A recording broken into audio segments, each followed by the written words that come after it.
GPSC additional assistant engineer का exam होने जा रहा है। इस एग्जाम्स में कुछ इंपॉर्टेंट सब्जेक्ट्स हैं जिनका वेटेज बहुत ज़्यादा है। उन सब्जेक्ट्स में से आपके लिए मैं आज एक इम्पॉर्टेंट सब्जेक्ट लेकर आई हूँ, बिल्डिंग मटेरियल। इस सब्जेक्ट का एक एग्जाम में जो वेटेज है वो बहुत ज़्यादा है। ठीक है, तो आज हम क्या करने जा रहे हैं, इस सब्जेक्ट में से जो भी मोस्ट एक्सपेक्टेड क्वेश्चंस जो पूछे जा सकते हैं एक एग्जाम में, और जो आपके एक एग्जाम में प्रीवियस ईयर पूछे गए थे वो क्वेश्चंस, उनको क्वेश्चंस को मैंने आज लिया है और हम इन क्वेश्चंस को आज डिटेल में डिस्कस करेंगे। अगर आप चाहते हैं कि आपके क्वेश्चंस बिल्डिंग मटेरियल के सारे करेक्ट हों, तो आपको इसके लिए क्या करना पड़ेगा, आपको ये वीडियो को एंड तक देखना है। ठीक है, तो हम क्वेश्चन नंबर 1 देखते हैं। The ultimate strength in cement is due to. ये क्वेश्चन आपका सीमेंट टॉपिक से पूछा गया है। आपको इस क्वेश्चन में पूछा गया है कि सीमेंट की अल्टीमेट स्ट्रेंथ किस कंपाउंड की वजह से आती है। तो जो आपको ऑप्शन में दिखाई दे रहे हैं, इन चारों ऑप्शन में जो कंपाउंड है इनको हम बोलते हैं बोक्स कंपाउंड। जो सीमेंट की अल्टीमेट स्ट्रेंथ हमको मिलती है वो C2S कंपाउंड की वजह से फॉर्म होती है। ठीक है, तो हम इसको डिटेल में इसका एक्सप्लेनेशन पढ़ लेते हैं, समझ लेते हैं, और उस एक्सप्लेनेशन से भी नंबर ऑफ क्वेश्चंस फॉर्म हो सकते हैं। चलिए हम देखते हैं। ये मैंने एक टेबल बनाई है। इस टेबल में आप देखिए, आपको बॉक्स कंपाउंड दिखाई दे रहे हैं, tricalcium silicate, dicalcium silicate, tricalcium aluminate, tetracalcium aluminoferrite. ठीक है, तो इनका अगर हम केमिकल फॉर्मूला देखें तो ये आपको कुछ केमिकल फॉर्मूलेज भी मैंने इन चारों के लिख दिए हैं। ये भी एक इम्पॉर्टेंट पोर्शन है जिससे क्वेश्चन पूछा जा सकता है। ठीक है, इनको हम और किस नाम से बुलाते हैं, ट्राई कैल्शियम सिलिकेट को हम एलाइट बोलते हैं, डाई कैल्शियम सिलिकेट को हम बेलाइट बोलते हैं, ट्राई कैल्शियम एल्यूमिनेट को हम सलाइट बोलते हैं, एंड टेट्रा कैल्शियम एल्यूमिनोफेराइट को हम फेलाइट बोलते हैं। ठीक है, इनके जो सिंबल्स हैं जो कि आपको ऑप्शन में दिए गए थे, तो वो सिंबल्स ट्राई कैल्शियम सिलिकेट को हम C3S सिंबल से डिनोट करते हैं, डाई कैल्शियम सिलिकेट को C2S, ट्राई कैल्शियम एल्यूमिनेट को C3A एंड टेट्रा कैल्शियम एल्यूमिनोफेराइट को C4AF से। ठीक है, तो आप याद रखिएगा इनके सिंबल्स को, और इनका जो बॉक्स कंपाउंड का जो फुल नेम है वो क्या है। अब इनके कंपोजिशंस, जो परसेंटेज, जो इनका जो फॉर्म होने का परसेंटेज, कितने परसेंटेज ये फॉर्म होते हैं, वो आपको यहाँ कंपोजिशन में दिखाया गया है। तो ट्राई कैल्शियम सिलिकेट 40%, देन उसके बाद डाई कैल्शियम सिलिकेट का 32%, ट्राई कैल्शियम एल्यूमिनेट का 10.5% एंड टेट्रा कैल्शियम एल्यूमिनोफेराइट का 9%।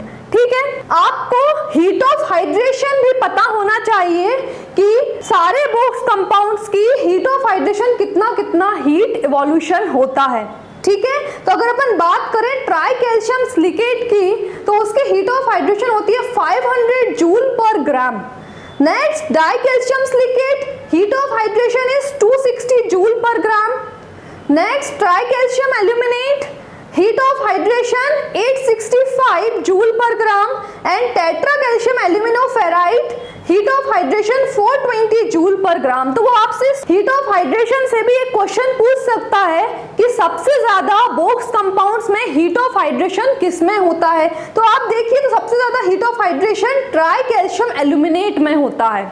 ठीक है, तो ये आपको याद रखना है क्योंकि सबसे पहले ये ट्राई कैल्शियम एल्यूमिनेट फॉर्म होते हैं और इसमें हीट ऑफ हाइड्रेशन सबसे ज्यादा होता है। तो इस पॉइंट से भी वो क्वेश्चन आपसे पूछ सकता है। नेक्स्ट, लास्ट जो है, जो आपको क्वेश्चन पूछा गया था कि जो स्ट्रेंथ से रिलेटेड है, तो अगर हम देखें C3S किसके लिए रिस्पॉन्सिबल होता है, ये 7 डेज स्ट्रेंथ और हार्डनेस के लिए रिस्पॉन्सिबल होता है, याद रखिएगा।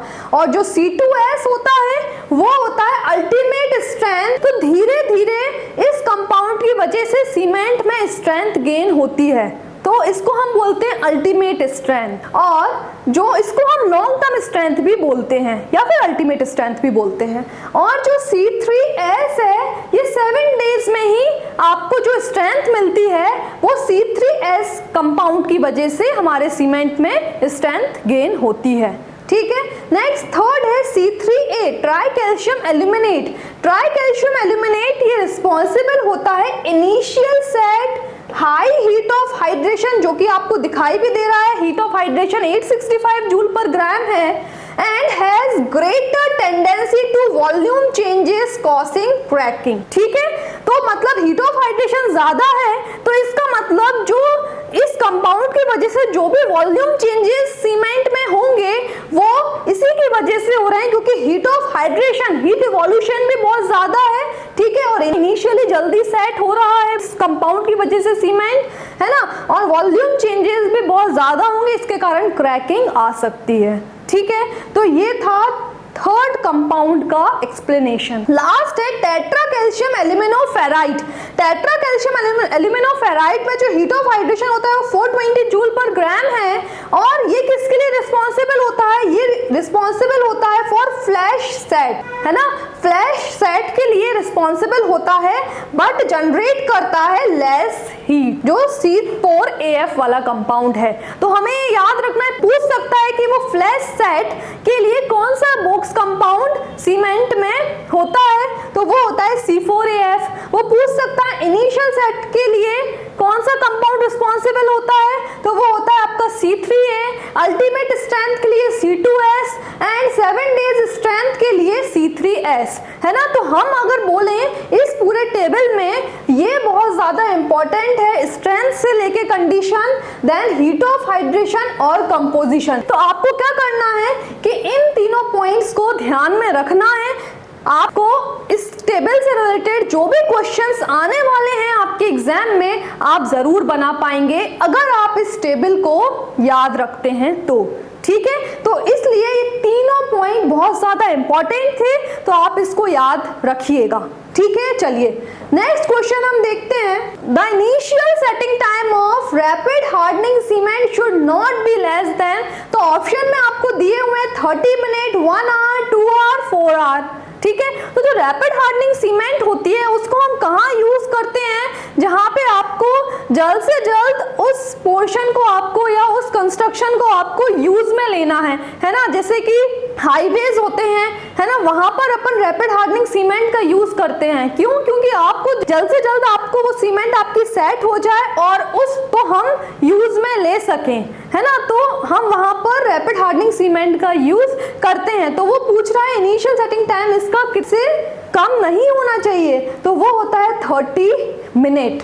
चलिए, सबसे पहले हमें पता होना चाहिए कि रैपिड हार्डनिंग सीमेंट क्या होती है। ठीक है, तो जो रैपिड हार्डनिंग सीमेंट होती है ना, इसको हम high early strength Portland cement भी बोलते हैं, और जहां पे आपको बहुत जल्दी से उस कंस्ट्रक्शन को, जहाँ पे कंस्ट्रक्शन हुआ है और आपने सीमेंट का यूज किया है, आपको उसको बहुत जल्दी अगर यूज में लेना है तब अपन रैपिड हार्डनिंग सीमेंट का यूज करते हैं। ठीक है, हम इस सीमेंट का कभी भी मास कंक्रीटिंग वर्क में यूज नहीं करते हैं। क्यों? क्योंकि जब हम इस सीमेंट का यूज करते हैं तो हीट ऑफ हाइड्रेशन जो होती है वो बहुत ज्यादा होती है, हीट इवोल्यूशन बहुत ज्यादा होता है, और अगर आप मास कंक्रीटिंग वर्क जैसे कि डैम कंस्ट्रक्शन में अगर आप वहां पे इस सीमेंट का यूज करते हैं कंक्रीटिंग वर्क में, तो क्या हो जाएगा, हीट इवोल्यूशन ज्यादा होगा, तो जो सरफेस है उस पर क्रैक आ जाएंगे। ठीक है, तो इसलिए कभी भी जहां पे मास कंक्रीटिंग वर्क चल रहा है वहां पर हम कभी भी रैपिड हार्डनिंग सीमेंट का यूज नहीं कर सकते हैं।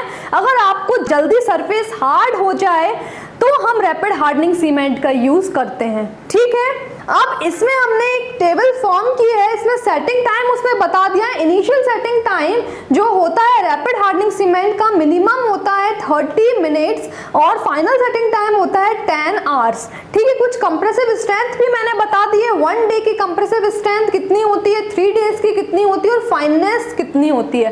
ठीक है, तो आपको इसमें क्या याद रखना है, इनिशियल और फाइनल सेटिंग टाइम आपसे पूछ सकता है, जो कि बहुत इंपॉर्टेंट है अगर इस टॉपिक से रिलेटेड आपको क्वेश्चन पूछा जाए तो। और ये भी पूछ सकता है वो कि उसको मास कंक्रीटिंग वर्क में यूज कर सकते हैं क्या नहीं कर सकते हैं, या फिर उसको कौन सी जगह पे हम यूज कर सकते हैं सीमेंट को, है ना। तो ये क्वेश्चन आपसे पूछ सकता है रैपिड हार्डनिंग सीमेंट से। चलिए नेक्स्ट क्वेश्चन अब हम देखते हैं। आपसे क्वेश्चन पूछा है the concrete slump recommended for foundation is.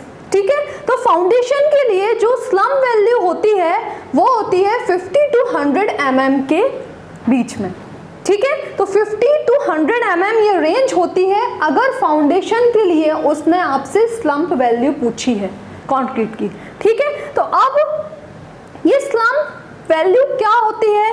Actually ये स्लम्प कोन टेस्ट अपन परफॉर्म करते हैं कंक्रीट में, जिससे हम कंक्रीट की वर्केबिलिटी चेक करते हैं, ठीक है। तो जो स्लम्प कोन टेस्ट होता है, स्लम्प कोन टेस्ट अपन क्यों करते हैं? कंक्रीट की वर्केबिलिटी फाइंड आउट करने के लिए, ठीक है। तो अब ये जो कंक्रीट की वर्केबिलिटी हम चेक करते हैं स्लम्प कोन टेस्ट से, तो हम इस टेस्ट से low to very high workability concrete की चेक करते हैं। तो ये पॉइंट बहुत ज्यादा इंपॉर्टेंट है। हम क्या चेक करते हैं? Low to very high workability of concrete, ठीक है।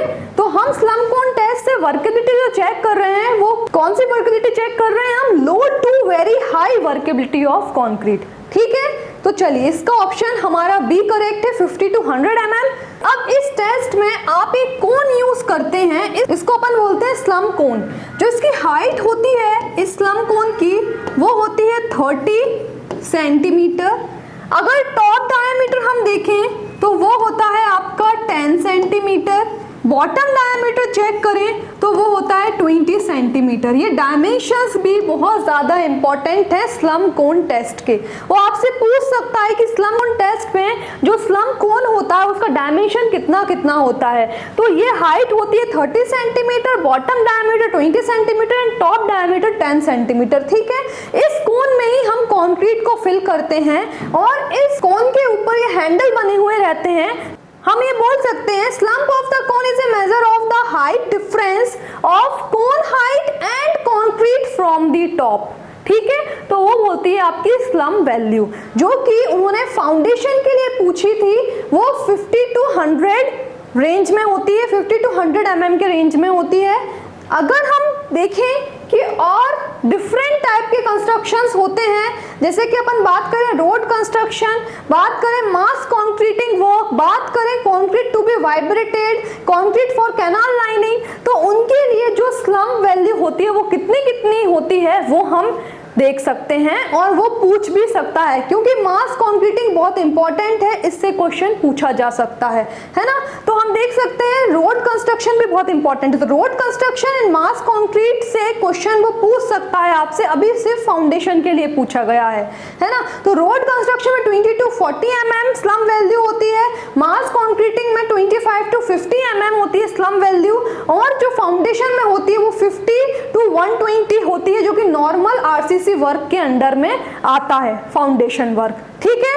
तो आपका इस क्वेश्चन का आंसर मैंने दे दिया है और आपने डिफरेंट टाइप्स ऑफ कंस्ट्रक्शन में कितनी कितनी स्लम्प वैल्यू होती है वो भी आपने समझ ली है, ठीक है। तो याद रखिएगा, इससे क्वेश्चन जरूर पूछा जा सकता है। Next question, the number of standard modular bricks required to make 1 metre cube of masonry is, ठीक है। तो 1 मीटर क्यूब में standard modular bricks, number of standard modular bricks कितनी हो सकती हैं वो आपसे क्वेश्चन में पूछ रहा है। तो इसका आंसर होता है 500। नंबर ऑफ ब्रिक्स कितनी? 500। कैसे आया वो हम देख लेते हैं। तो नंबर ऑफ, वो पूछ रहा है आपको number of standard modular bricks. तो हम ये कैसे कैलकुलेट करेंगे? कितने में पूछा है उसने? 1 मीटर क्यूब में पूछा है। तो हम यहाँ पर 1 मीटर क्यूब को डिवाइड करते हैं अगर मॉड्यूलर साइज ऑफ ब्रिक से, है ना, मॉड्यूलर साइज ऑफ ब्रिक। जब हम ब्रिक मैसनरी वॉल बनाते हैं तो हम ब्रिक्स को कैसे ज्वाइन करते हैं? मोटार से। तो जो साइज होता है ब्रिक का कितना हो जाता है? 20 into 10 into 10, 20 centimetre into 10 centimetre into 10 centimetre, ठीक है।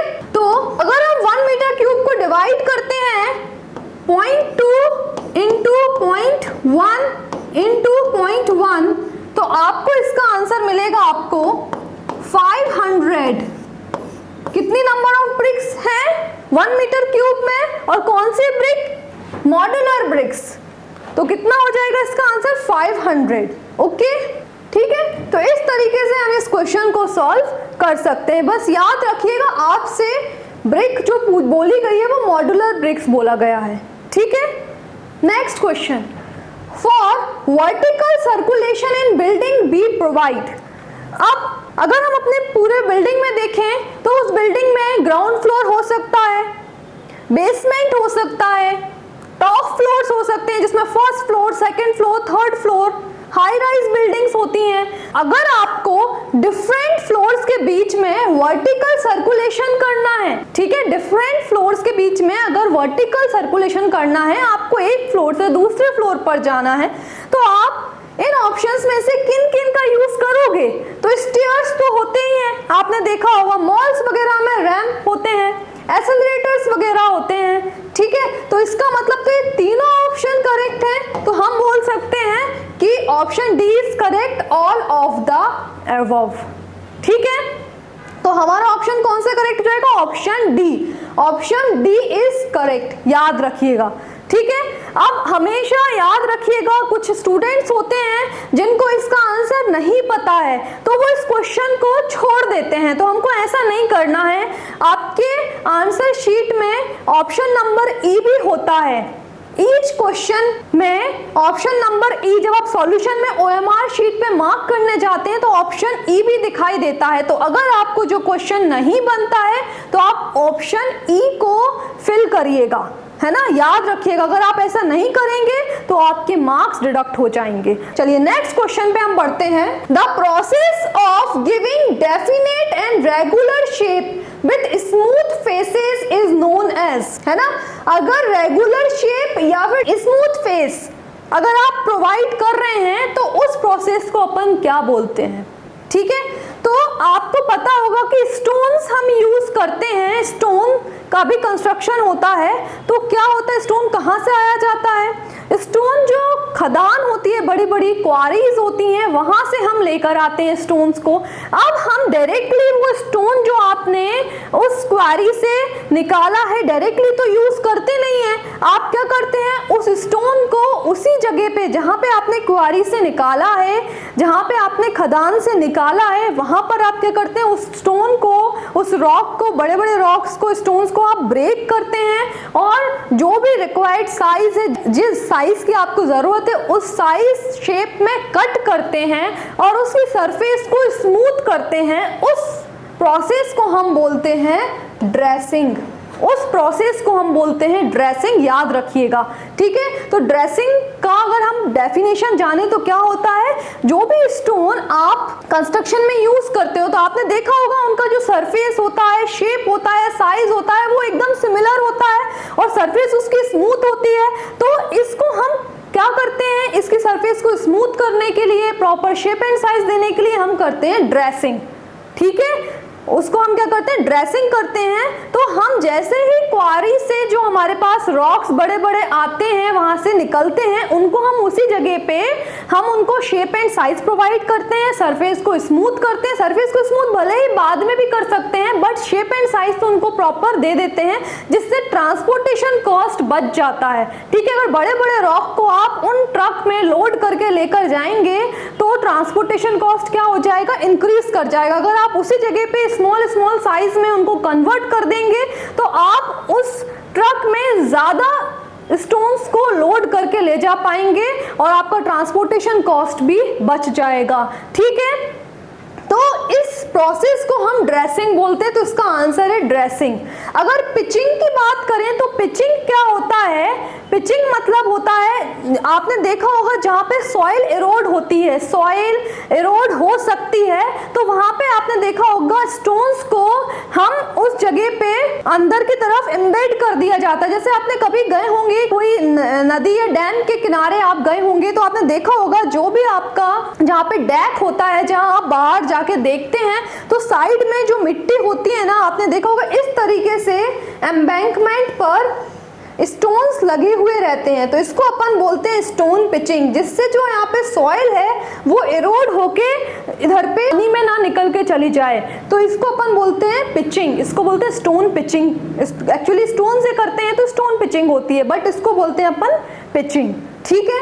अगर अपन सीजनिंग की बात करें तो सीजनिंग मतलब होता है, आपने पढ़ा होगा टिम्बर में सीजनिंग पढ़ते हैं अपन, ठीक है, अपन पढ़ते हैं स्टोन्स में सीजनिंग पढ़ी जाती है। तो ये सीजनिंग का मतलब क्या होता है, removal of SAP from timber is called seasoning. अगर टिम्बर से आप जो भी टिम्बर में जो भी आपका सब्सटेंस होता है जो लिक्विड फॉर्म में होता है जिसको हम सैप बोलते हैं, अगर उसको आप रिमूव करते हैं और उस टिम्बर को आप ड्राई करते हैं by removing the SAP from the timber is called seasoning. ऐसे ही अगर आप स्टोन्स में से जो आपका वाटर प्रेजेंट है स्टोन के अंदर, अगर उसको आप रिमूव करते हो तो उसको भी बोला जाता है सीजनिंग, ठीक है। तो ये भी प्रोसेस जो आपको क्वेश्चन में गिवन है, तो this is not a seasoning and pitching, तो करेक्ट आंसर है आपका ड्रेसिंग, ठीक है। चलिए तो हम इसका एक्सप्लेनेशन देख लेते हैं एक बार, जो मैंने आपको एक्सप्लेन किया है वही कि ड्रेसिंग का मतलब क्या होता है,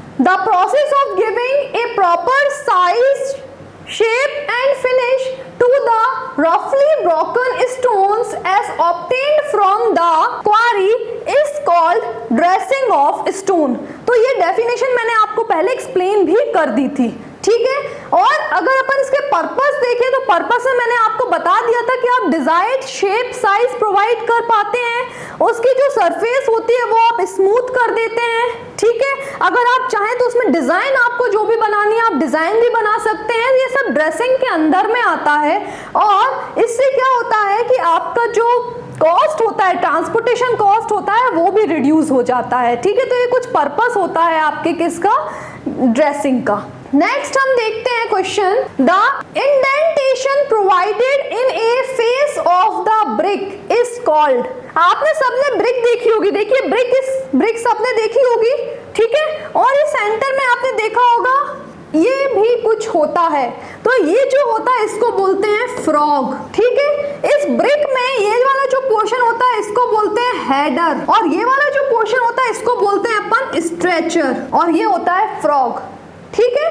तो फ्रॉग सबने देखा होगा। इसका अगर ब्रिक का अपन साइज देखें तो ब्रिक का विदाउट मोटार अगर अपन बताएं तो क्या होता है, ये होता है 19 सेंटीमीटर, ये होता है आपका 9 सेंटीमीटर एंड ये होता है 9 सेंटीमीटर। अगर फ्रॉग का डायमेंशन अपन देखें तो ये होता है आपका 10 सेंटीमीटर, दिस इज 4 सेंटीमीटर। और कितने डेप्थ पे, यहाँ पे आपने देखो कुछ हॉलो होता है इतना पोर्शन इसका ब्रिक का, तो ये जो डेप्थ होती है ना ये होती है इसकी 1 सेंटीमीटर, ठीक है, 10 mm या फिर 1 सेंटीमीटर।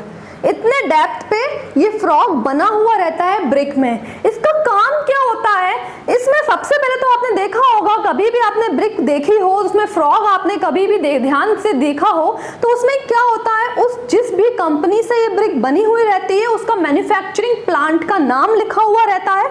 और दूसरा क्या काम होता है, जब हम मैसनरी वॉल बनाते हैं उस मैसनरी वॉल में जब हम ब्रिक को प्लेस करते हैं तो हमेशा ये वाला जो पोर्शन होता है वो टॉप पे होता है, और यहाँ पर अपन क्या फिल करते हैं, मोटार फिल करते हैं। जब आप दो ब्रिक्स के बीच में जब आप मोटार को फिल करते हैं जो कि होता है 1 सेंटीमीटर का सिर्फ, जब इनके बीच में अपन जब यहाँ मोटार इस फ्रॉग में भी फिल है और इस टोटल सरफेस के ऊपर भी फिल होता है तो इंटरलॉकिंग दो ब्रिक्स के बीच में अच्छे से हो जाती है, इसलिए फ्रॉग प्रोवाइड किया जाता है, ठीक है। तो ये दो बहुत इंपॉर्टेंट पॉइंट्स थे, जिसमें फर्स्ट तो मैन्युफैक्चरिंग प्लांट का नाम वो तो आपको पता होगा, दूसरा वाला ये मैंने आपको एक्सप्लेन किया है, तो इसलिए भी हम फ्रॉग को प्रोवाइड करते हैं। तो ये क्वेश्चन भी आपसे पूछा जा सकता है, याद रखिएगा। तो इसका आंसर क्या हो जाएगा, the indentation provide in a face of the brick is, pallet हो नहीं सकता है, स्ट्राइक हो नहीं सकता है, तो आंसर क्या है, फ्रॉग है, ठीक है।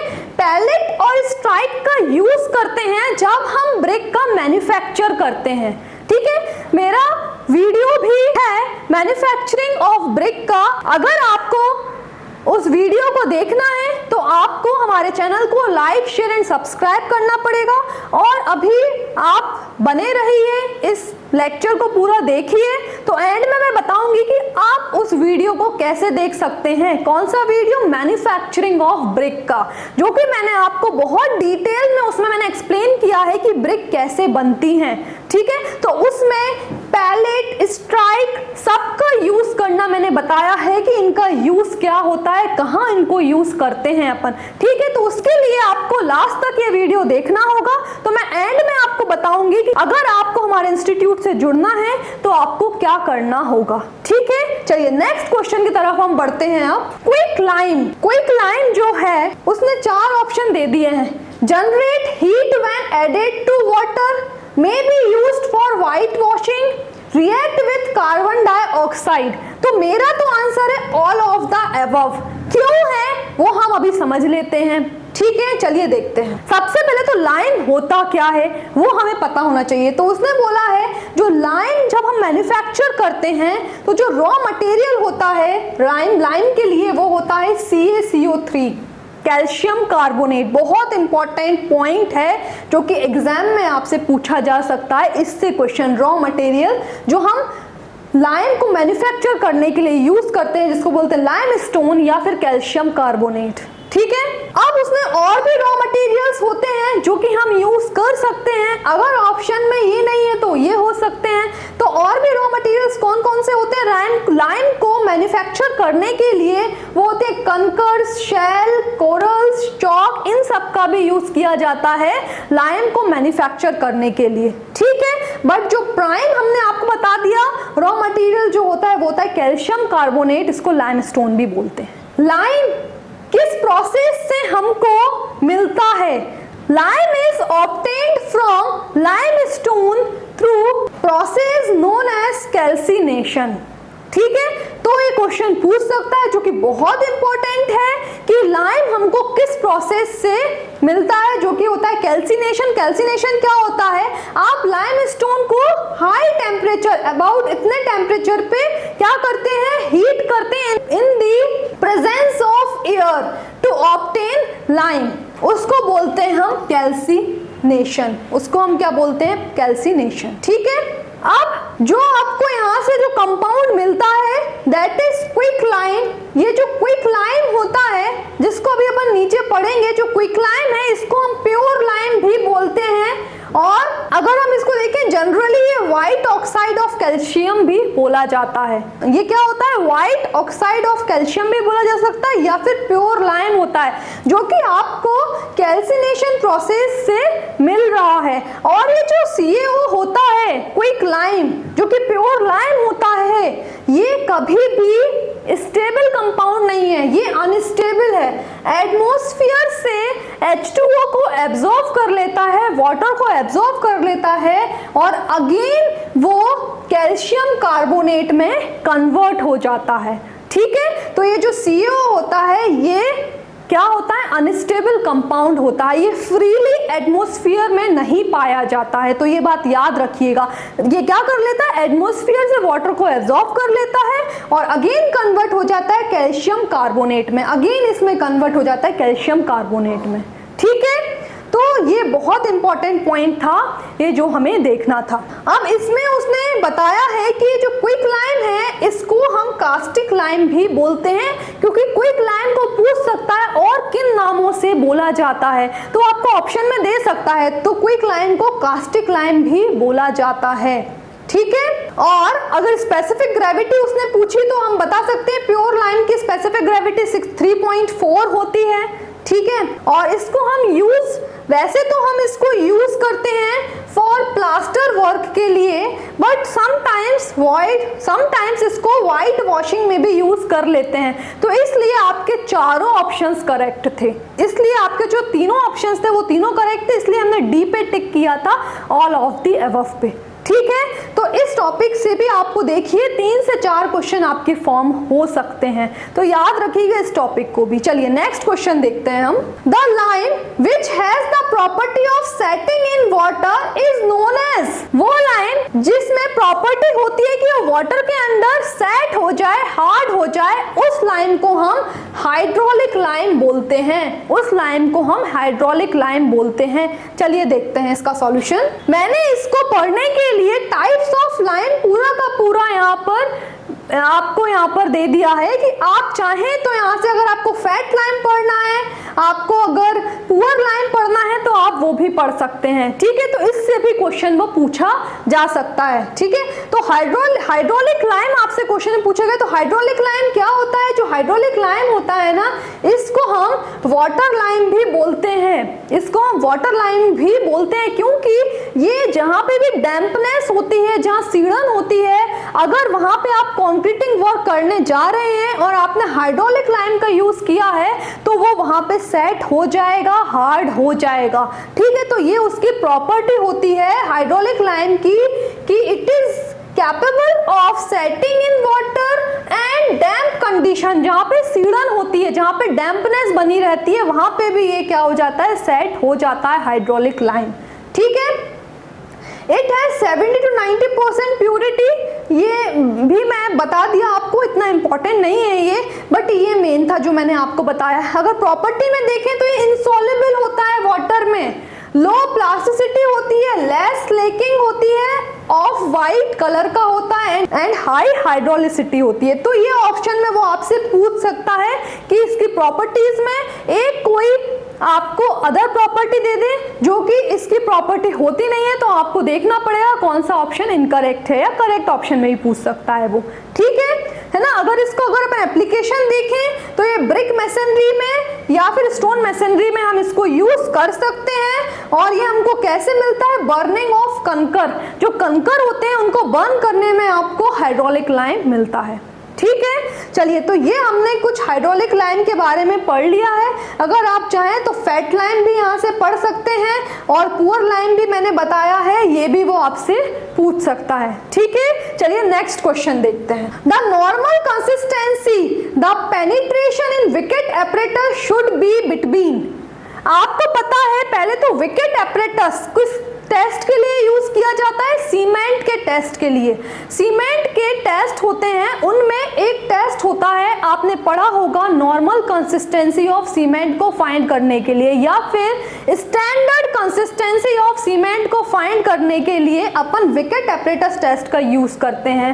और इसी टेस्ट से अपन इनिशियल सेटिंग टाइम और final setting time of cement भी कैलकुलेट करते हैं या फाइंड आउट करते हैं। ठीक है, तो विकेट एपरेटस टेस्ट का यूज होता है टू फाइंड नॉर्मल कंसिस्टेंसी या फिर standard consistency of cement. Secondly, initial setting time calculate करने के लिए। थर्ड होता है आपका final setting time of cement को कैलकुलेट करने के लिए हम विकेट एपरेटस टेस्ट का यूज करते हैं। अब वो क्वेश्चन में ये पूछ रहा है, अगर आप विकेट एपरेटस का यूज कर रहे हैं सीमेंट के लिए, तो जो नॉर्मल कंसिस्टेंसी जब आप फाइंड आउट कर रहे हैं तो पेनिट्रेशन जो होता है वो कितना पेनिट्रेशन होता है।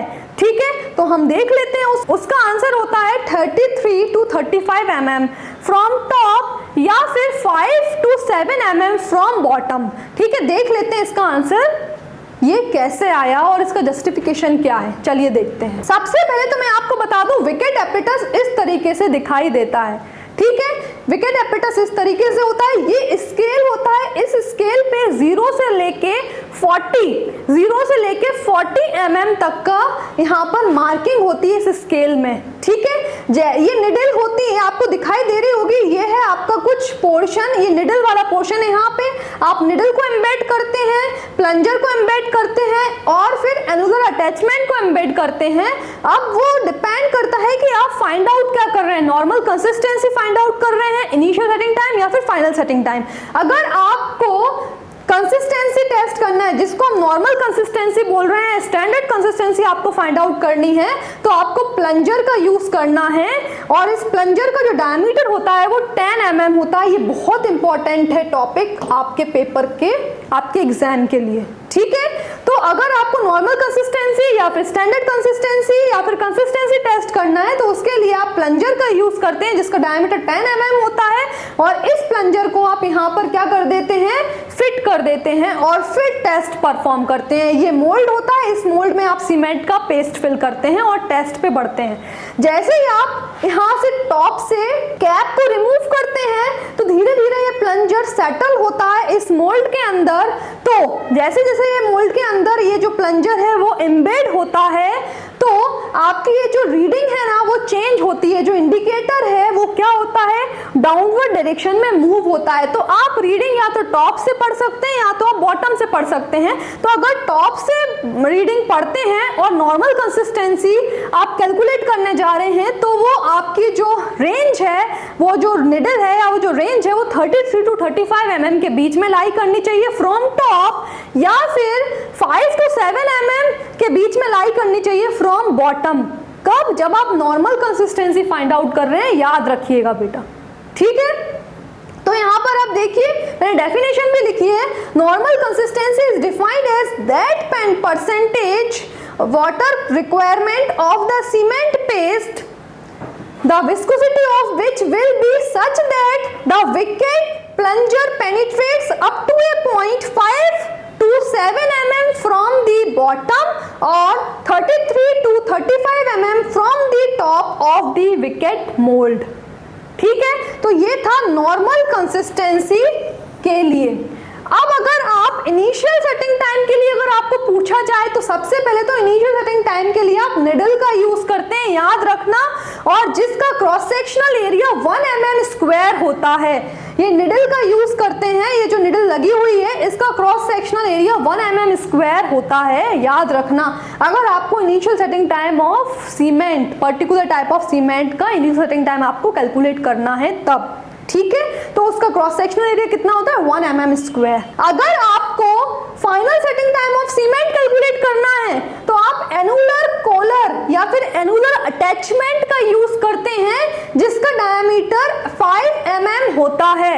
ये देखिए, ये इस तरीके का होता है एनुलर अटैचमेंट, जिसका डायमीटर 5 mm होता है। आप उसको यहाँ पे निडल को रिप्लेस कर देते हैं बाय एनुलर अटैचमेंट, और फाइनल सेटिंग टाइम आप कैलकुलेट करते हैं। अगर वो ऑर्डिनरी पोर्टलैंड सीमेंट ओपीसी की बात करें, तो फाइनल सेटिंग टाइम आपका 10 आवर्स होता है और इनिशियल सेटिंग टाइम आपका 30 मिनट्स होता है, ठीक है। तो इस तरीके से आप ये टेस्ट परफॉर्म करते हैं। अगर वाटर की क्वांटिटी कैलकुलेट करें अपन, तो आप वाटर कैलकुलेट करते हैं, आप कंसिस्टेंसी टेस्ट में कितना वाटर रिक्वायरमेंट है।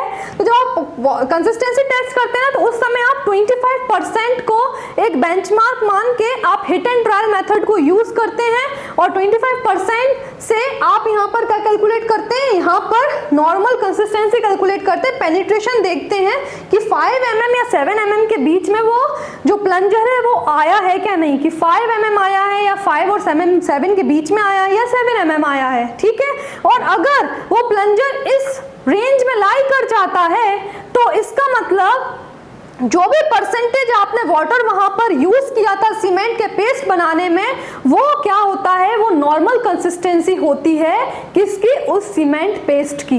अब इनिशियल सेटिंग टाइम में जब आप वाटर का यूज करते हैं ना, तो वो कितना लेते हैं आप, 0.85 p, और ये p क्या होती है, here p equals to normal consistency, here p equals to normal consistency of cement paste, जो कि आपने नॉर्मल कंसिस्टेंसी के वक्त जो वाटर आपने यूज किया था, और उस वाटर पे 5 mm और 7 mm के बीच में प्लंजर आ गया था, तो वो वाटर का परसेंटेज वो होता है p की वैल्यू। और ये बहुत इंपॉर्टेंट है, बहुत इंपॉर्टेंट है 0.85 p, ये हमेशा पूछा जाता है एग्जाम में। अभी लास्ट जो पेपर मैंने आप देखे थे, तो उनमें नहीं पूछा गया था ये क्वेश्चन, तो शायद आपके पेपर में आ सकता है। तो याद रखिएगा, इनिशियल सेटिंग टाइम में जो वाटर आप यूज करते हैं वो कितना लेते हैं, 0.85 p ऑफ या by weight of cement, 0.85 p by weight of cement, है ना। तो मल्टीप्लीकेशन होता है वेट ऑफ सीमेंट से, p की वैल्यू हो जाएगी जितना भी 25% है, अगर 25% है तो 25 डिवाइडेड बाय 100 और 0.85 से मल्टीप्लाई कर देंगे, तो आपको वाटर मिल जाएगा इनिशियल सेटिंग टाइम में। तो ये आपका एक्सप्लेनेशन था इस क्वेश्चन के लिए। नेक्स्ट क्वेश्चन देखते हैं, the increase in volume of dry sand when water is added is called, the increase in volume of dry sand when water is added is called bulking of sand। याद रखिएगा, इसको बोलते हैं bulking of sand। चारों का definition मैंने आगे लिखा हुआ है सॉल्यूशन में, वो देख लेते हैं, ठीक है। और मैंने इमेज के साथ भी बताया गया है। ये देखिए बल्किंग ऑफ सैंड ये होता है, ये इमेज में आप देख रहे हैं, ये सैचुरेटेड और एक्चुअल वॉल्यूम ऑफ सैंड थी, ये वाला आपको दिखाई दे रहा है। और बल्किंग ऑफ सैंड ये जो टॉप में आपको दिखा रही है, ये है डायग्राम बल्किंग ऑफ सैंड का। क्या हो गया था, वाटर ने ईच फाइन पार्टिकल जो सैंड के थे उनको कवर कर दिया था पानी से, तो जो सैंड था उसका वॉल्यूम चेंज हो गया था, मतलब वॉल्यूम इंक्रीज कर गया था, तो इसको बोलते हैं अपन बल्किंग ऑफ सैंड। वही डेफिनेशन में लिखा हुआ है, increase in the volume of given mass of fine aggregate caused by the presence of water is known as bulking। और इसमें कौन सा फोर्स एग्जर्ट होता है, वो होता है सरफेस टेंशन। बहुत इंपॉर्टेंट पॉइंट है ये, बहुत इंपॉर्टेंट पॉइंट है एग्जाम पॉइंट ऑफ व्यू से, कि कौन सा फोर्स एग्जर्ट होता है, तो दैट इज होता है सरफेस टेंशन, जब सैंड का वॉल्यूम चेंज हो रहा है, ठीक है। तो ये हो गया तो फर्स्ट बल्किंग ऑफ सैंड की डेफिनेशन। नेक्स्ट है हनी कॉम्बिंग इन कंक्रीट। हनी कॉम्बिंग इन कंक्रीट कैसे होता है, आप कंक्रीट बनाते हैं और जब प्लेस करने जाते हैं, तो जब आप प्लेस करते हैं कंक्रीट को, तो उस समय आपने कंक्रीट प्लेस करते वक्त कॉम्पैक्शन प्रॉपर नहीं किया है ना, आपने प्रॉपर कॉम्पैक्शन नहीं करेंगे तो एयर वॉइड्स रिमूव नहीं होंगे और एक्सट्रीम एंड तक या ईच कॉर्नर तक कंक्रीट पहुंच ही नहीं पाएगा। और जैसे ही आप फॉर्म वर्क को रिमूव करेंगे तो आपको इस तरीके का कंक्रीटिंग वर्क उस कॉलम में या उस मेंबर में या बीम में आपको नजर आएगा। समझ में आई बात, क्यों ये कैसे हुआ, क्योंकि आपने प्रॉपर कॉम्पैक्शन नहीं किया था, जिसके कारण वहां से एयर वॉइड रिमूव नहीं हुए और कंक्रीट इस पोर्शन तक पहुंच ही नहीं पाया। तो ये पूरा का पूरा जो आपको दिखाई दे रहा है, इसको बोलते हैं हनी कॉम्बिंग इन कंक्रीट। और इससे क्या हो सकता है, इसके कारण हमारा जो मेंबर है या स्ट्रक्चर है वो वीक हो जाएगा, उसकी ड्यूरेबिलिटी रिड्यूस हो जाएगी, ठीक है।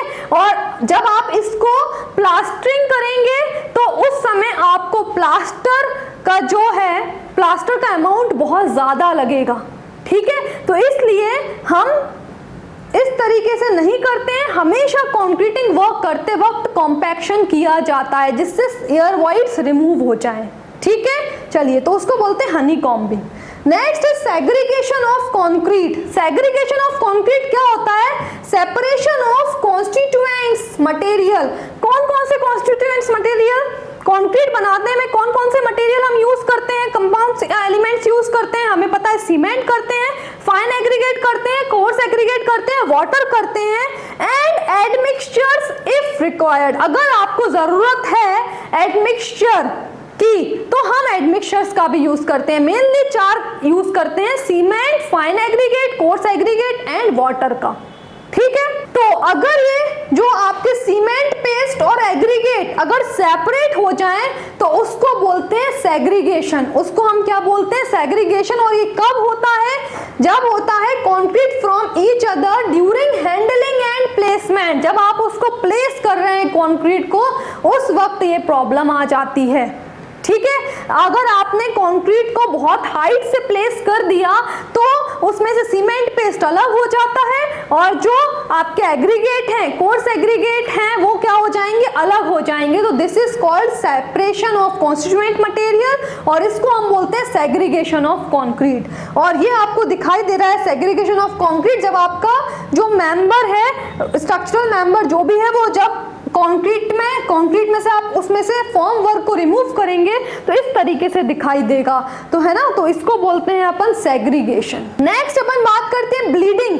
तो ब्लीडिंग में आपने देखा हुआ होगा कभी भी कि टॉप में कंक्रीटिंग करते वक्त टॉप में क्या हो जाता है, वाटर ऊपर की तरफ इवॉल्व हो जाता है, ऊपर की तरफ वाटर बहने लगता है ना। तो उसको बोलते हैं अपन ब्लीडिंग। इससे क्या होता है, इसकी वजह से क्या होता है, आपके जो कंक्रीटिंग वर्क जहां आपने की गई है, ब्लीडिंग अगर हो गई है तो वहां पे क्रैक पड़ जाएंगे सरफेस पर क्या पड़ जाएंगे, क्रैक्स आ जाएंगे। तो इसको बोलते हैं हम ब्लीडिंग इन कंक्रीट, ठीक है। मैंने चारों टर्म आपको एक्सप्लेन कर दिए हैं और इनसे क्वेश्चन पूछा जा सकता है, बहुत इंपॉर्टेंट टॉपिक होते हैं आपके ये कंक्रीट में। चलिए नेक्स्ट देखते हैं, बिटुमेन पेंट रेंडर। अब पेंट में अगर हम देखें तो बिटुमेन उन्होंने बताया, बिटुमेन पेंट तो क्या होता है, ये प्रोटेक्टिव सरफेस होता है क्या, शाइनिंग सरफेस होता है क्या, स्मूथ सरफेस होता है क्या, हार्ड सरफेस होता है क्या? ठीक है, तो मैं आपको बताऊं बिटुमेन पेंट होता है, एक तो जब हम इस सरफेस पे अप्लाई करते हैं ना तो वो ब्लैक हो जाती है सरफेस, है ना, देखने में एस्थेटिक अपीयरेंस उसका क्या हो जाता है, सरफेस का खराब हो जाता है, देखने में अच्छा तो लगता नहीं है। अगर आपने कोई मेंबर को या किसी एलिमेंट को बिटुमेन से पेंट कर दिया तो क्या हो जाएगा, वो सरफेस पे क्या हो जाएगा, प्रोटेक्ट तो कर लिया उसको, जो भी आपने अगर मान लो टिम्बर में यूज किया टर्माइट से या आपने कोई भी फंगस वगैरह से उसको प्रोटेक्ट तो कर लिया, बट वो सरफेस क्या हो गई है, ब्लैक कलर की दिखने लग गई क्योंकि आपने बिटुमेन अप्लाई कर दिया है। तो जो उसका एस्थेटिक अपीयरेंस है वो तो क्या हो गया, खत्म हो गया है। ठीक है, तो हमेशा जो बिटुमेन होता है ना वो प्रोटेक्टिव सरफेस की तरह एक्ट करता है, हमेशा उस सरफेस पे शाइनिंग, स्मूथनेस ये सब नहीं देखी जाती, वो सिर्फ प्रोटेक्टिव लेयर की तरह वर्क करता है बिटुमेन पेंट, याद रखिएगा। ठीक है, चलिए नेक्स्ट देखते हैं हम क्वेश्चन। पीवीसी स्टैंड्स फॉर, बहुत इजी क्वेश्चन है, बहुत इजी क्वेश्चन है। PVC stands for polyvinyl chloride, ये तो सोचना ही नहीं है, हम बचपन से पढ़कर आते हैं पीवीसी का फुल फॉर्म क्या होता है, पॉलीविनाइल क्लोराइड। ठीक है, चलिए नेक्स्ट क्वेश्चन देखते हैं हम। In a well season timber the moisture content will be in the range of, है ना, अगर वेल सीजन टिम्बर है तो मॉइस्चर कंटेंट उस टिम्बर में किस रेंज में होता है। ठीक है, तो हमेशा याद रखिएगा जो मॉइस्चर कंटेंट होता है वो 10 से 12% होता है, 10 से 12% होता है आईएस कोड्स के अकॉर्डिंग। आईएस कोड आपको जरूरत नहीं है, वो पूछा नहीं जाएगा इसलिए मैं नहीं बता रही हूँ, बट आपको कितना परसेंटेज होता है वो 10 से 12% होता है, याद रखना। और वेल सीजन टिम्बर मतलब, अगर मैंने अभी आपको पहले ही बताया था, सीजनिंग मतलब होता है removal of SAP from timber is called seasoning. जो भी आपके टिम्बर में जो चिपचिपा सब्सटेंस प्रेजेंट होता है, जो लिक्विड प्रेजेंट होता है, उसको रिमूव करना, that is called season timber या सीजनिंग ऑफ टिम्बर। ठीक है, और वो कितना मॉइस्चर कंटेंट, किस रेंज, कितने रेंज में मॉइस्चर कंटेंट प्रेजेंट होना चाहिए, 10 से 12%। जब अगर आपने सीजन कर दिया है टिम्बर को उसके बाद, ठीक है, तो 10 से 12% होना चाहिए, उससे ज्यादा या कम नहीं होना चाहिए। ठीक है, चलिए नेक्स्ट।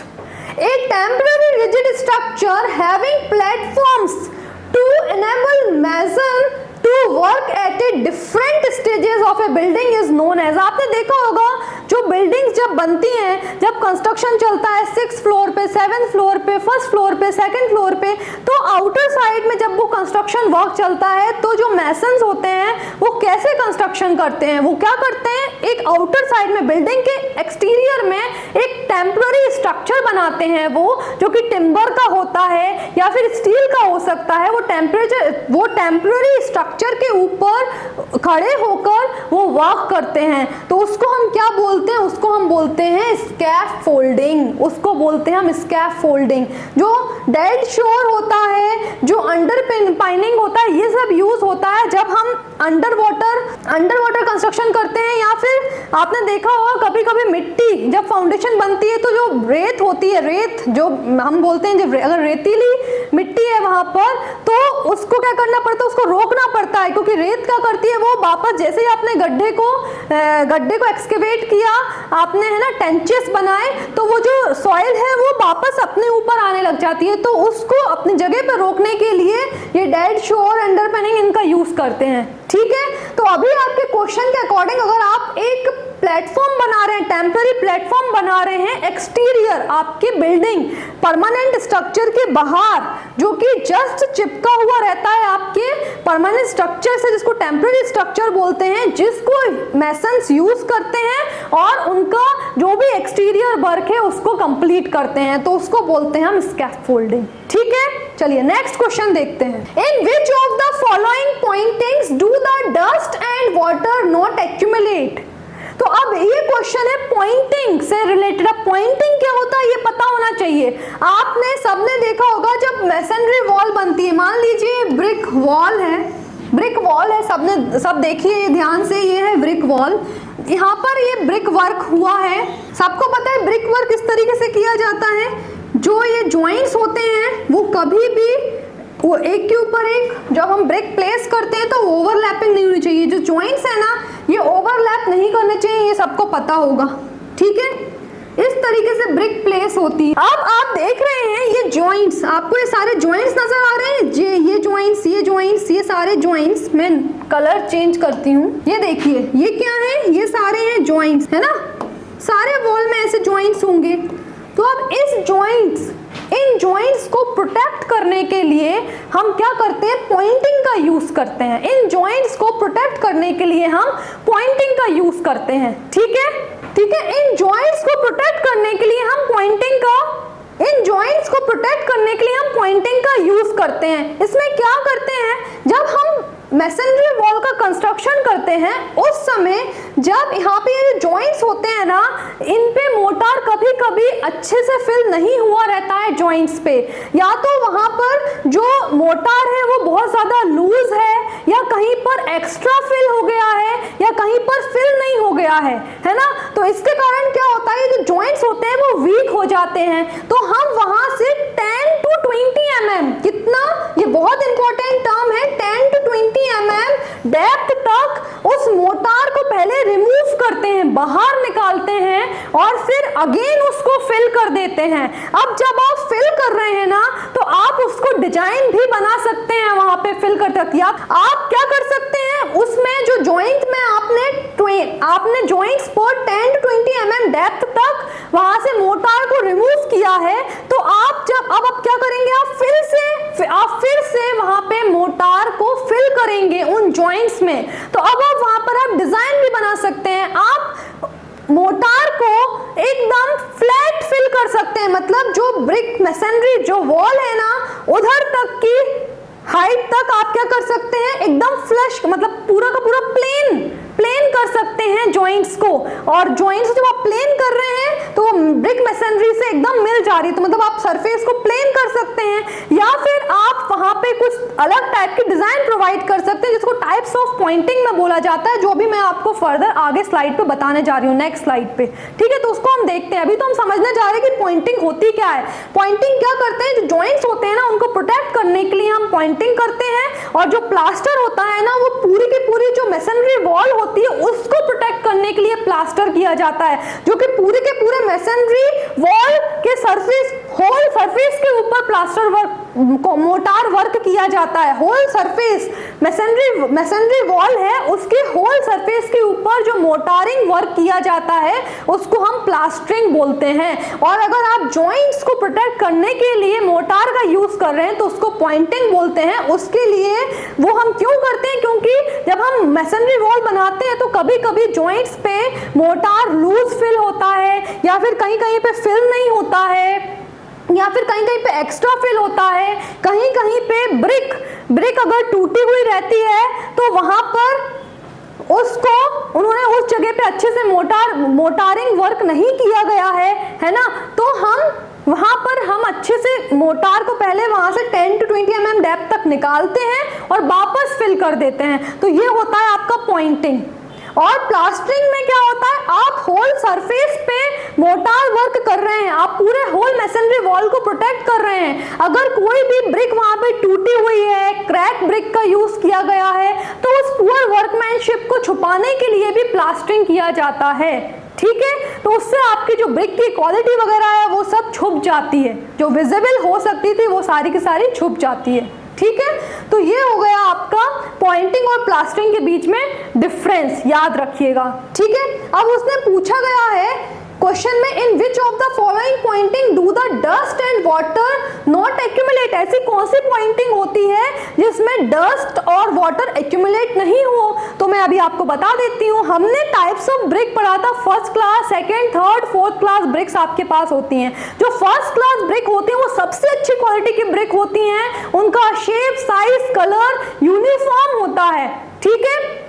आप चाहें तो फर्स्ट क्लास ब्रिक के ऊपर आप प्लास्टर वर्क ना करें, आप क्या करें, जॉइंट्स को ही अच्छे से प्रोटेक्ट कर दें, और एक्चुअली जैसा आपका ब्रिक वर्क दिखाई दे रहा है फर्स्ट क्लास ब्रिक को यूज करते वक्त, वैसा का वैसा आप यूज कर सकते हैं फर्स्ट क्लास ब्रिक को। आपको प्लास्टरिंग वर्क करने की जरूरत नहीं है, क्योंकि प्लास्टर क्या करता है, प्रोटेक्ट करता है वॉल को। आप प्लास्टर से क्या करते हैं, पूरी की पूरी वॉल को प्रोटेक्ट कर रहे हैं, है ना। और जो भी पुअर वर्कमैनशिप है वो प्लास्टर के द्वारा छुप जाती है ना। लेकिन अगर आपने अच्छी क्वालिटी की ब्रिक यूज कर ली है तो आपको प्लास्टर की जरूरत ही नहीं है। तो जैसे कि हमारे अभी तो फर्स्ट क्लास ब्रिक तो मिलती ही नहीं है, और कंस्ट्रक्शन फर्स्ट क्लास ब्रिक से तो होता भी नहीं है ना। तो फर्स्ट क्लास ब्रिक अगर आप यूज करेंगे तो आपको प्लास्टरिंग की जरूरत नहीं पड़ती है, आप पॉइंटिंग कर सकते हैं। अब आप पॉइंटिंग कर रहे हैं तो कुछ डिजाइन भी बना सकते हैं पॉइंटिंग में, जिससे कि एस्थेटिक अपीयरेंस उस वॉल का अच्छा नजर आए, ठीक है।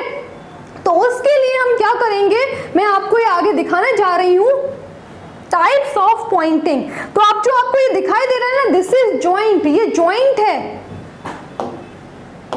ये क्या है, ये जॉइंट है ब्रिक वॉल में। ये जो आपको छोटा सा ये दो ब्रिक नजर आ रही है, उसके बीच में ये मोर्टार वाला ये जॉइंट है, ये भी जॉइंट है, दिस इज ऑल्सो जॉइंट, है ना। तो ये सारे जॉइंट्स हैं। तो इस जॉइंट्स पे उन्होंने पॉइंटिंग की गई है, और जो पॉइंटिंग वो जो कर रहे हैं ना पॉइंटिंग, वो क्या कर रहे हैं, डिजाइन बना के पॉइंटिंग कर रहे हैं। तो इसलिए ये है टाइप्स ऑफ पॉइंटिंग। पहला है weathered pointing, struck pointing, flush pointing, V grooved pointing, keyed pointing, recessed pointing, tuck pointing, beaded pointing. आपको ऑप्शन में उसने पूछा था, आपके ऑप्शन में उसने पूछा था, ये देखिए कि ऐसी कौन सी टाइप की पॉइंटिंग है जिसमें डस्ट वाटर एक्यूमुलेट नहीं हो सकता है। ऑप्शन है रेसिस्ट, वीक, स्टक, फ्लश। तो चेक करिए आप, चेक करिए आप, स्टक आपके ऑप्शन में था, struck, flush, V grooved and recessed. तो ऐसा कौन सा जॉइंट है जिसमें डस्ट और वाटर एक्यूमुलेट नहीं हो सकता है। तो देख लीजिए आप देखिए फ्लश पॉइंटिंग। फ्लश पॉइंटिंग में क्या कर दिया है, जो पूरा का पूरा जॉइंट था ना, वहां पर एक लेवल में ये है आपकी मैसनरी वॉल, ये है आपकी मैसनरी वॉल, और ये है आपका जॉइंट। इस पूरे के पूरे जॉइंट को उन्होंने फिल कर दिया है, एकदम प्लेन मैसनरी वॉल जो आपको दिखाई दे रहा है और जॉइंट दिखाई दे रहा है, वो एक लेवल पर है। तो इसको बोलते हैं फ्लश पॉइंटिंग। और इसी पॉइंटिंग में ये जो जॉइंट है ना, वो क्या है, वो डस्ट से बच सकते हैं, वाटर एक्यूमुलेट नहीं होगा वहां पे, डस्ट एक्यूमुलेट नहीं होगा वहां पे। कौन से में, फ्लश पॉइंटिंग में। अगर अपन बात करें स्टक पॉइंटिंग में, तो देख लीजिए यहाँ पर वाटर एक्यूमुलेट हो सकता है, इधर पे डस्ट एक्यूमुलेट हो सकता है। अगर हम बात करें वी ग्रुप्ड पॉइंटिंग में, तो यहाँ पर भी देख लीजिए, यहाँ पे डस्ट एक्यूमुलेट हो सकता है। अगर हम बात करें रिसेस्ड पॉइंटिंग में, तो इधर पे भी वाटर एक्यूमुलेट हो सकता है। और अगर अपन बात करें अदर पॉइंटिंग में, जैसे कि वेदर्ड पॉइंटिंग है, यहाँ पे कीड पॉइंटिंग, इन सब में वाटर एक्यूमुलेट हो सकता है और डस्ट एक्यूमुलेट हो सकता है ना। तो इसलिए हमारा ऑप्शन इसमें क्या हुआ, फ्लश पॉइंटिंग हुआ, ठीक है। तो ये क्या कर रहे हैं, ये टाइप की डिजाइन हमेशा जब भी बनाई जाती है जब आप प्लास्टरिंग वर्क नहीं करते हैं। आप जॉइंट्स को उन्होंने क्या कर दिया है, जॉइंट में से 10 to 20 mm का डेप्थ का मोर्टार को निकाल दिया है, और या तो आप फ्लश पॉइंटिंग कर दीजिए, या फिर आप ये वाली अदर पॉइंटिंग्स का यूज करके आप अपने मैसनरी वॉल को एक अच्छा अपीयरेंस भी प्रोवाइड कर सकते हैं, ठीक है। तो ये छोटा सा एक्सप्लेनेशन था जो कि पॉइंटिंग से रिलेटेड मैंने आपको दिया है। चलिए नेक्स्ट क्वेश्चन देखते हैं अब हम, ठीक है। Next question, in order to provide colour, hardness and strength of the cement the ingredient used is. अगर आप सीमेंट यूज कर रहे हैं और अगर आपको कलर प्रोवाइड करना है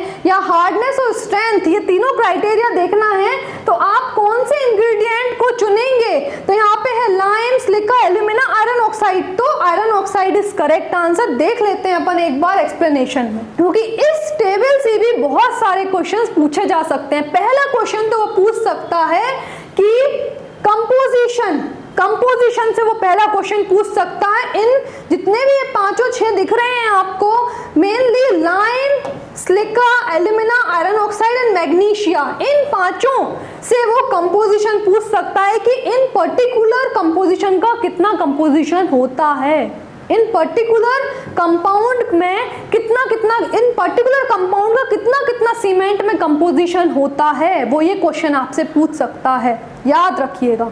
ठीक है, तो ये बहुत इंपॉर्टेंट क्वेश्चन था। दूसरा पूछ सकता है ये पर्टिकुलर टाइप ऑफ कंपाउंड जो है उसका फंक्शन क्या होता है ना, जैसे सिलिका है या फिर लाइम है, लाइम का क्या काम होता है और एक्सिस लाइम क्या कर सकता है, ये पूछ सकता है वो। सिलिका का क्या काम होता है, तो ये भी बहुत इंपॉर्टेंट क्वेश्चन है जो कि अराइज हो सकता है। अभी आपसे ये पूछा गया है कि कलर, अगर सीमेंट में कलर, स्ट्रेंथ, हार्डनेस देखना है तो कौन सा कंपाउंड रिस्पॉन्सिबल होता है, तो हमें पढ़ा है iron oxide. Iron oxide responsible होता है, याद रखिएगा। कलर के लिए आयरन ऑक्साइड ही होता है, सिर्फ कलर के लिए सिर्फ आयरन ऑक्साइड होता है। और बाकी आयरन ऑक्साइड से जो कंपाउंड्स होते हैं ना, जैसे सिलिका होता है, लाइम होता है, मतलब अगर हम बात करें जो एग्रीगेट्स होते हैं, सीमेंट्स होते हैं, ये सब कंबाइन होते हैं और एक फ्लक्स कंपाउंड फॉर्म करते हैं। तो हार्डनेस स्ट्रेंथ में भी होता है, बट इसका परसेंटेज बहुत कम होता है। आप देखिए सिर्फ 3% एवरेज परसेंटेज होता है, बट इसका जो मेन वर्क है वो होता है कलर के लिए। ठीक है, तो इसलिए इसका करेक्ट आंसर है आयरन ऑक्साइड। अब ये जो आप टेबल देख रहे हैं ना, कॉन्स्टिट्यूएंट्स जो मैंने आपको सीमेंट के लिए बताई है, ये सेम इंपॉर्टेंट है ब्रिक के लिए भी। तो आप इस टेबल के साथ आप क्या करें, ब्रिक का कंपोजिशन भी एक बार पढ़ लें। उसमें ईच कंपोजिशन का जो ब्रिक होता है उसमें होता है आपका alumina, silica, lime, iron oxide. तो इनके कंपोजिशन आप देख लें, उनका परसेंटेज देख लें, बहुत इंपॉर्टेंट है, जरूर उससे क्वेश्चन पूछा जाएगा, याद रखना। एल्यूमिना और अगर सिलिका का अपन ब्रिक में कंपोजिशन देखें तो एल्यूमिना का होता है 20 to 30% और सिलिका का होता है 50 to 60%। एल्यूमिना प्लास्टिसिटी इंपार्ट करता है ब्रिक में और सिलिका जो होता है वो क्या करता है, सिलिका स्ट्रेंथ प्रोवाइड करता है, श्रिंकेज, क्रैक से बचाता है। इसलिए आप ब्रिक का कंपोजिशन भी पढ़ लें। इस टेबल को पढ़ते वक्त हमें याद आया कि ब्रिक का कंपोजिशन भी हम एक बार देख लें, उसका फंक्शन और कंपोजिशन एक बार हम देख लें। ठीक है, तो देख लीजिएगा, ब्रिक का कंपोजिशन भी बहुत इंपॉर्टेंट है, श्योरिटी से एक क्वेश्चन पूछा जाएगा। और अगर आपको हमारा अगस्त और नवंबर का बैच ज्वाइन करना है तो आप इस बारकोड को स्कैन करिए और फॉर्म जो ओपन होगा उसको फिल करिए। और अगर आपको हमारा रिकॉर्डेड सेशन देखना है और प्रीवियस ईयर क्वेश्चन का सॉल्यूशन देखना है तो आप बारकोड को स्कैन करिए, आप डायरेक्टली यूट्यूब चैनल पर चले जाएंगे और आपको वहाँ पे हमारा सारा मटेरियल मिल जाएगा। अगर आपको कुछ भी जीपीएससी से रिलेटेड इंफॉर्मेशन चाहिए है कि एग्जाम डेट कब आने वाली है, फॉर्म कब फिल होने वाले हैं, है ना, रिजल्ट कब आने वाला है, तो उसके लिए आपको हमारे टेलीग्राम चैनल को ज्वाइन करना पड़ेगा। उसके लिए आप ये बारकोड को स्कैन करेंगे तो आप टेलीग्राम चैनल को ज्वाइन कर पाएंगे। और अगर आपको हमारी सैंपल बुक को डाउनलोड करना है तो आप इस बारकोड को स्कैन करके सैंपल बुक को डाउनलोड कर सकते हैं और हमारे वेबसाइट को विजिट कर सकते हैं। This is our official address. अगर आपको कोई भी क्वेरी है या कोई डाउट है तो इन 2 नंबर पे आप कांटेक्ट करके और आप अपने डाउट को रिजॉल्व कर सकते हैं ना। अगर आपको ये वीडियो पसंद आया है तो इस चैनल को सब्सक्राइब करें, लाइक करें और बेल बटन को हिट करें ताकि आपको आगे का नोटिफिकेशन मिल पाए। Thank you so much.